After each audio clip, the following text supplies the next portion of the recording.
कभी कभी दुख इतना गहरा होता है कि इंसान संसार से उम्मीद लगा बैठता है। लेकिन बुद्ध कहते थे, दुख जीवन का हिस्सा है, पर मुक्ति समझ में है। आज की कहानी इसी सत्य को समझाती है। एक महिला अपने मृत बच्चों को गोद में लेकर बुद्ध के पास पहुंची।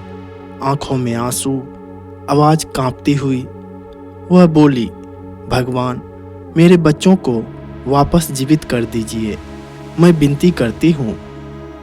बुद्ध ने उसे करुणा से देखा और बोला, ठीक है, मैं तुम्हारे बच्चे को जीवन दे दूंगा। महिला की आंखों में उम्मीद चमक उठी, पर बुद्ध ने आगे कहा, लेकिन पहले तुम गांव से सरसों का एक दाना लेकर आओ, उस घर से जहां कभी भी किसी की मृत्यु ना हुई हो। महिला हैरान हुई, पर तुरंत गांव की ओर दौड़ पड़ी। वह पहले घर पहुंची, वहां किसी की मां के निधन का दुख था। दूसरे घर गई, वहां पिता की मृत्यु का दर्द था।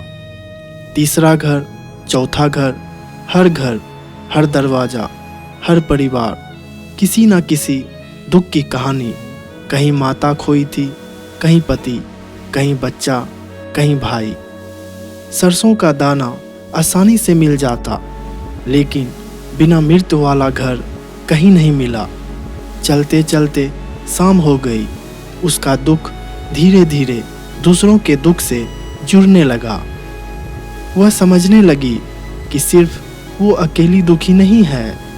थकी हारी, आंसू पोंछती हुई वह बुद्ध के पास लौटी। वह बोली, भगवान, अब मुझे समझ आ गया, इस संसार में एक भी घर ऐसा नहीं है जो दुख से खाली हो। बुद्ध मुस्कुराए और बोले, दुख जीवन का हिस्सा है, पर उससे बाहर आने का मार्ग समझ में है, स्वीकार में है। जब तुमने अपने दुखों को दूसरों के दुख में देखा, तुम्हारे भीतर का बोझ हल्का हो गया। जीवन में दुख आना स्वाभाविक है, लेकिन बुद्धिमान वही है जो दुख को समझकर, स्वीकार करके आगे बढ़ता है।